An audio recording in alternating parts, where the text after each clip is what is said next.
The last time Truck came in for a haircut, their photos were my best performing non-video post, so I told them their next haircut would be free if I could get a video tutorial, and I already posted a still shot that almost doubled the last post in 6 days. So we're off to a good start. I started by layering the part that they tell you not to in hair school if you are wanting to keep the ends full.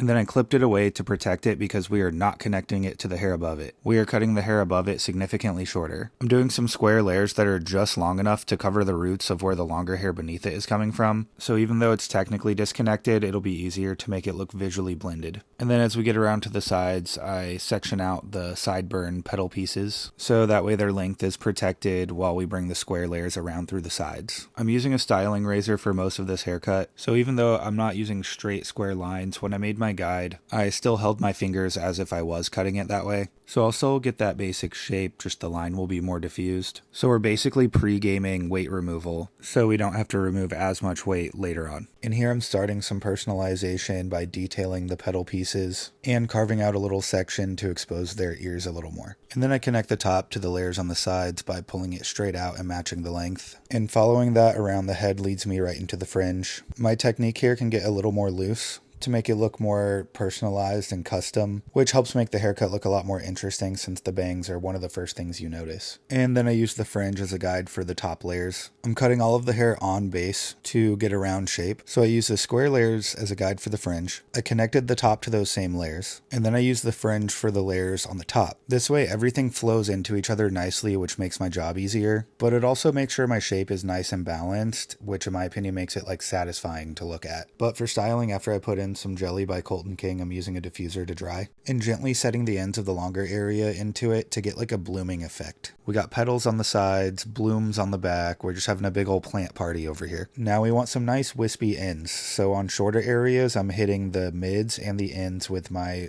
texturizers. But in areas that are a little bulkier or longer, I'm doing mids, ends, and one chomp in between. And then here I'm freehanding to break up the weight of where the longer hair comes from to ensure that it looks blended with the shorter hair above. But anyway, since we're getting pictures after all that, we want to freeze it up with some hairspray and really piece it out to show off that texture. For anything near my client's face, I spray some hairspray on my fingers and then gently piece it out to avoid any hairspray on the face. But anyway, here is Truck before and here they are after. This is probably my favorite look I've ever done. Truck brought me some really cool inspiration photos, but also gave me a lot of creative freedom. They also have some modeling experience, which really helps with getting cool photos after. Like I looked at my timestamps and we only took pictures for a total of 5 minutes. Anyway, let me know if you would wear this hairstyle in the comments. And I'll get out of your hair now.